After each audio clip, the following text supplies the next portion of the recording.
अस्सलाम वालेकुम वरहमतुल्लाहि वबरकातुह। उम्मीद है आप सभी हजरात खैर वाफ़ियत के साथ होंगे। व्लॉगिंग की दुनिया में एक मरतबा फिर इन लंबे लंबे और सरसब्ज़ जगह में आप सभी का खुशामदीद हो गया।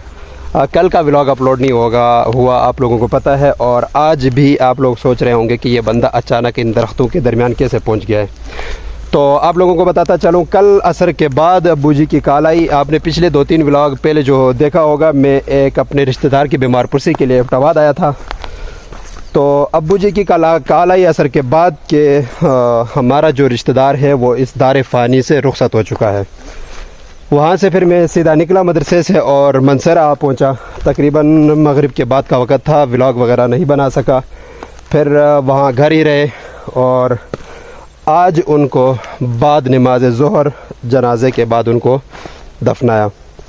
दफनाने के बाद फिर वहाँ से हम लोग अपने अपने घरों की तरफ निकले।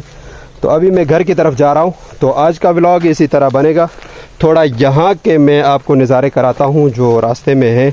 बाकी मुकम्मल यहाँ का विज़िट मैं इंशाल्लाह कल के व्लॉग में आप लोगों को कराऊँगा। तो अभी मैं नीचे घर की तरफ जा रहा हूँ, काफ़ी नीचे तक का रास्ता है। और ये आप सब्ज़ा देख सकते हैं यहाँ का। सब्ज़े का तो आप लोग आदी हो चुके होंगे मेरे व्लॉग में इस्लामाबाद देख देख कर, क्योंकि इस्लामाबाद सरसब्ज़ और शादाब है।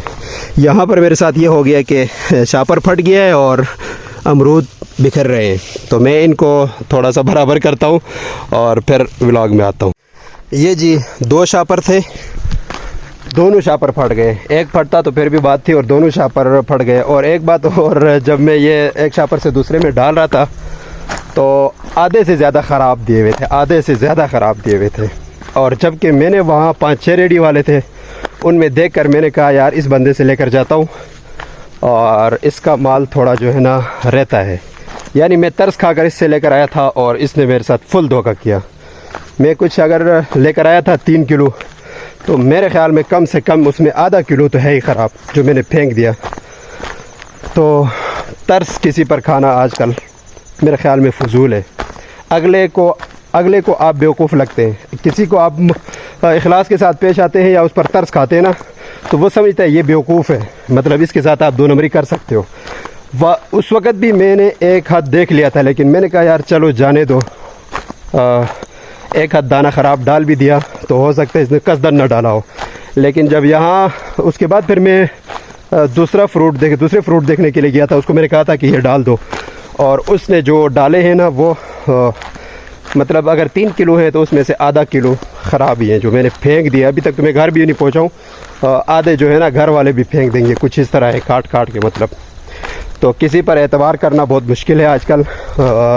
लिहाजा जब भी आप कहीं फ्रूट वगैरह रहें तो तरस बिल्कुल न खाएं, सामने खड़े हों और जो चीज़ आप ले रहे हैं उसको देखकर फिर डलवाएं, क्योंकि ये लोग तरस खाने के काबिल नहीं है। क्यों आज मैंने 3 बंदों को छोड़कर, जबकि उनका माल भी मतलब कम रह गया था, मतलब बेच चुके थे, और एक का माल भी रहता था और वो दिखने में भी थोड़ा सा काबिल तरस बनता था, तो इसलिए मैंने तरस खाया और उसको मैंने कहा यार आप जो है ना थोड़े से इस तरह करें, ये डाल दें और मैं दूसरे फ्रूट लेकर आता हूँ। तो उसने जब मेरे सामने डाल रहा था उस वक़्त एक ही दाना ख़राब डाला, लेकिन मैंने कहा चलो यार ये इस तरफ से इसको दिखा नहीं होगा, इसलिए इसने जो है ना डाल दिया है। लेकिन अभी जब शापर फटा तो सारा कुछ सामने आ गया कि वो कितना ईमानदार था और मेरे यकीन को उसने कैसे बरकरार रखा है। तो आप जब भी ख़रीदो फ़रोख्त करेंगे तो रेडियो वाले की शक्ल सूरत पर मत जाएं, मुकम्मल अपनी चीज़ देख कर लें। तो आज का व्लॉग इधर ही मैं ख़त्म करता हूँ। मैं तकरीबन घर के काफ़ी करीब आ चुका हूँ। तो आज का व्लॉग इसी तरह रहा। आपने एक ही काम करना है यार, हाँ हर व्लॉग में बताते हुए अच्छा नहीं लगता है, बस आप समझ जाएं। तो उम्मीद है आज का व्लॉग आपको अच्छा लगा होगा। मिलते हैं नेक्स्ट व्लॉग में। ये वाला हाथ भी थक गया और ये वाला हाथ भी थक गया है। तो नेक्स्ट व्लॉग में मुलाकात होती है इंशाल्लाह। अल्लाह ताला हम सबको खैर वाफ़ियत से रखे। अल्लाह हाफिज़।